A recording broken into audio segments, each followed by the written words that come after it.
Things I have learnt in my first year having a dependent at 24. As the cooler weather sets in, I think a lot more about dogs.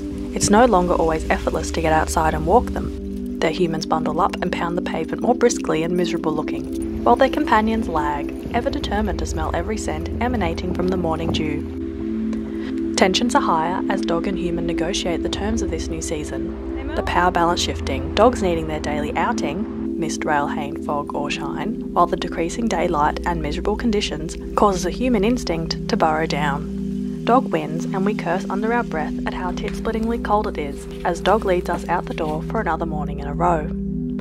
It's an excuse to talk about dogs again and what it's like to have a dependent at 24 years old. I guess I technically got a pandemic puppy.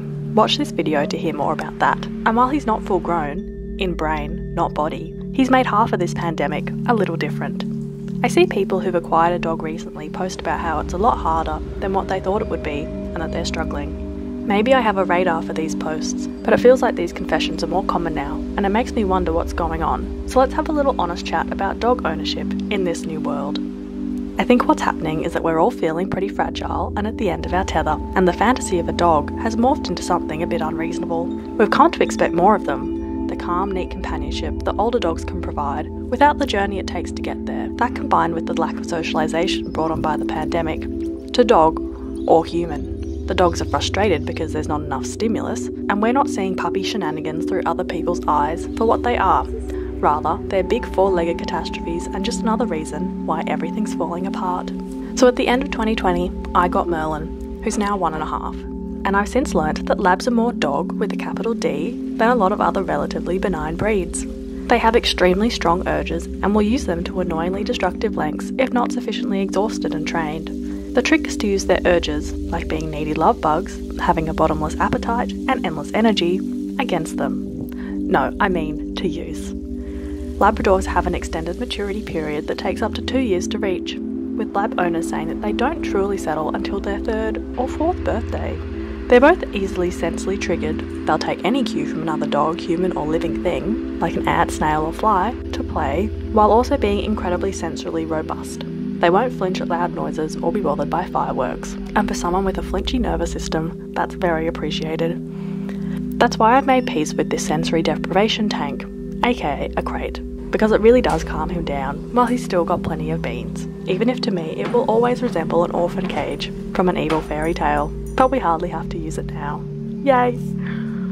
Over this time I've learnt that black dog syndrome is properly a thing. It's similar to black cat syndrome, in which shelters often describe that they are the last to be adopted. Black dogs go relatively unnoticed. People think they're less friendly and are more wary of them. You find it's only those that have a black dog or had a good experience with one who instantly warm to them, although Merlin has a very large outward personality that does draw a lot of people in. The most jarring thing a puppy can do is be a mirror for all your adult problems and dysfunctional dynamics. They magnify people's love and attachment styles and give you, as an adult, a chance to observe these with a little distance, like whether love is given on the condition of good behaviour. It can be a lot of food for thought. Having a dependent at 24 is an adjustment you're constantly letting sink in. You're their ticket to a life well lived. It can be a lot, and you have to accept when others your age don't get it, and learn not to take it personally when people don't love your dog as much as you do. Thankfully, Merlin is robust as a tank, and since putting on enough muscle that people have stopped commenting that he looks malnourished, he's not, he's just a small lab, we've checked this, don't worry, he really very much feels that way too. Merlin loves going to the vet, and for someone who doesn't love interacting with the human healthcare system because of a series of bad experiences, I genuinely love going too.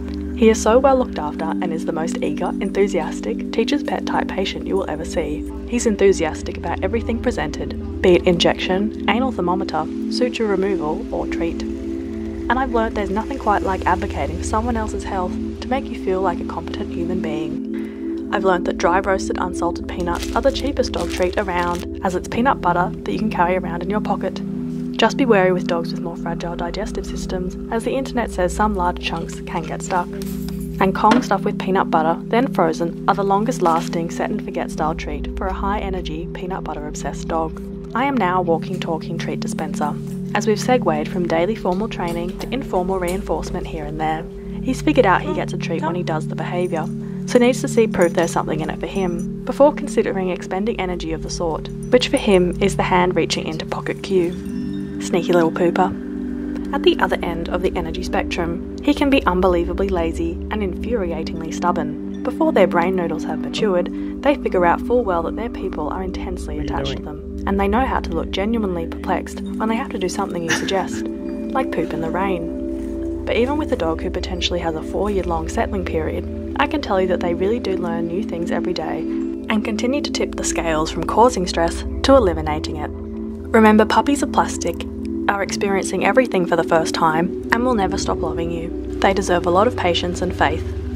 I think the social model of dog companionship can help with those early struggles of dog raising, and that it's often the world and its lack of dog behaviour understanding people, or services that can make it in the beginning tear your hair out tricky.